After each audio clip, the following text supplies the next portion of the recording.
This was a history-making week at the state capitol. Democrats voted to override 7 of Governor Rell's vetoes, including one of the health care plan, flexing their muscle as a supermajority. But what about the budget? With us today for the Democrats, State Senator Jonathan Harris of West Hartford, and for the Republican, State Senator Dan DiVasella of Shelton. Senators, thank you so much for being with us. I'm going to start with you, Senator Harris, sure. Since you were part of the majority that got that, that was able to override the health care veto. What exactly is the health care plan that people are talking about? The governor said it would cost $1 billion. What exactly is it? Well, first of all, it won't cost $1 billion because the plan that we overrode does not do anything to implement health care reform at this time.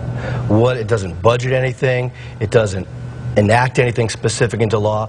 What it does is take a very principled, directed, and focused approach, puts an open and transparent process together so that over the next year and a half, the experts, people on a board, on 4 committees, 3 task forces, can develop the recommendations then to give to the General Assembly in 2011 to be able to see if we can implement it and how it can be budgeted. So the viewers who are unclear about this, Dan, this is what you're talking about, the $1 billion, that would cost $1 billion? That would cost $1 billion when it's implemented in 2012. The entire program? The entire program. The problem with the bill is that it presupposes an answer, and that answer is essentially creating a public option for us here in Connecticut, where we'd have a government-run health care plan that would try to cover the uninsured. The problem with it, of course, is that the way it does it is having the 94% of us who actually do have health insurance pay for the 6% who don't, without addressing the underlying problem, which is cost inflation. So the $1 billion comes from basically a subsidy that would pay for the uninsured that taxpayers would have to pick up. Your party is led by the most popular governor, in a long time, including in the nation, and yet she does not have the numbers in the legislature to back up what she wants to do. How does that make you feel? You know, it's tough, and we have a lot of great Democrats like my friend Senator Harris here, but it is troubling when one party has complete control, and having 2/3 of either party, Republican or Democrat, in control of the legislature essentially means we have one-party rule. So it is troubling.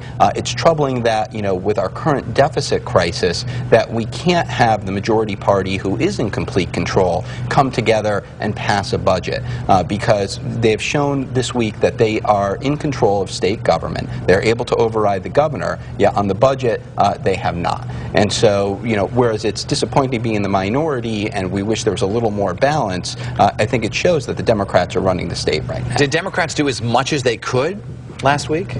Well, I think we did the appropriate amount because we focused on what was necessary for the people of Connecticut. First of all, on health care. That $1 billion, if it's ever implemented and budgeted, that's only part of the story.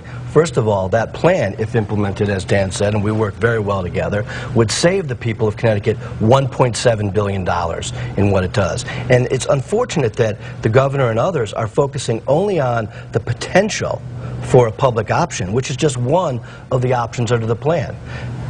What it ignores is the lion's share of the bill deals with what Dan and I have worked closely on the Public Health Committee. First thing, getting the cost down in health care. Second thing, getting access so we have professionals that people can actually go to get their health care, and quality. Coverage is only a piece of it, and it might not happen depending on how the process moves forward. This new Quinnipiac University poll that came out this week, the people polled say that Democrats are to blame for this. The reason we do not have a state budget right now. Do you agree with that? Well, the blame game is something to play, I guess. But they blame you more than they blame the governor. If you look at the numbers, I think that should be probably reserved for Yankee and Red Sox statistics. But if you look at the numbers, you add the Republican governor with the Republican legislature, they're 30% disapproval. The Democratic legislature's at 29% of approval. Everybody disapproves. We all should be accountable. The legislature, the governor, Republicans, Democrats, we're the leadership. We need to move forward. And that's what it's about. It's not about statistics or anything else. And as a matter of fact, bipartisan in this veto session, which was very focused and did the right thing, we got 89 Republican votes. It was a bipartisan veto session. Where do we stand right now, Senator DiVasella, in terms of the budget? Well, we are undergoing budget negotiations right now because at the end of the day, we have 2 public positions that have been taken. The governor and the legislative Republicans have come out with a number of budgets that don't raise taxes, but rather cut spending back to 2007 levels, about a 5% decrease. The Democrats' last budget that they passed was a $2.5 billion increase increase, or about $1,000 for the average family in Connecticut. We're undergoing negotiations right now where, honestly, we're trying to do something bipartisan that meets somewhere in between. And where those negotiations are ongoing, we're making progress, but we're not there yet. Now, is the governor just, refusing to sign anything that includes any type of a tax increase? I mean, you'd have to ask her what specifically she would or would not sign. I think it's clear that we believe that a tax increase is not necessary this year, and in fact would be harmful when we have so much areas where we can reinvent government and reduce spending by moderate amounts. Now, as you said before, the Democrats are in control with 2/3 in the legislature, so it's doubtful that they will go for something that doesn't include any tax increases. And you believe the taxes will have to go up? Well, here's what we agree on. We agree on that you have to cut. As a matter of fact, the Appropriations Committee budget, which I worked on, cut more than the governor, cut the largest amount in the history of the state of Connecticut. The budget that we passed before the end of the fiscal year that the governor vetoed also cut historic amounts.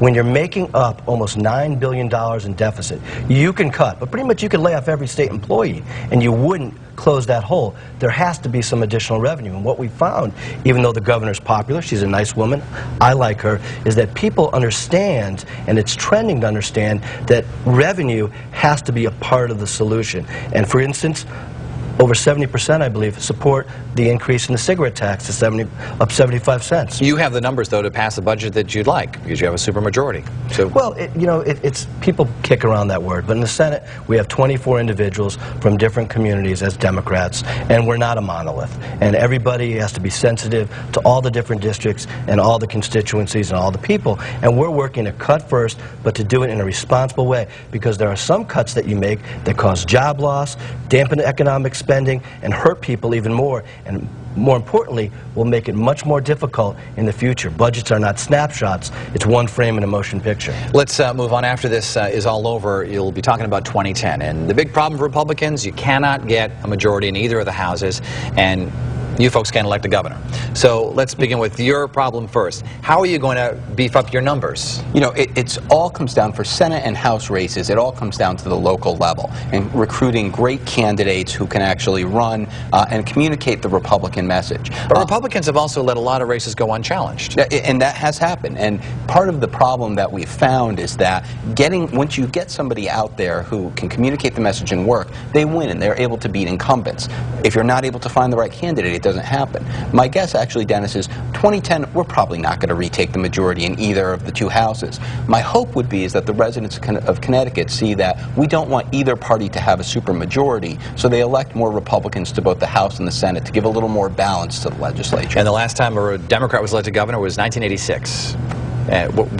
How are you going to go about helping your candidate win this time? I think that we just have to keep on doing our jobs. We have to get a good budget together. We have to pursue health care. We have to create jobs. Do all the things that the people of Connecticut actually agree with, and make sure that people understand what we're doing. And you know, this partisan stuff, I know it's important during election time, but the reality is 90+% of the time we work together. Dan and I, as the leadership of the Public Health Committee, we are together, again, probably 99% of the time. So it's about good leaders, good people from the community, and that's how we get it done. State Senators Dan DeBasella of Shelton and Jonathan Harris from West Hartford, thank you very much for being with us today.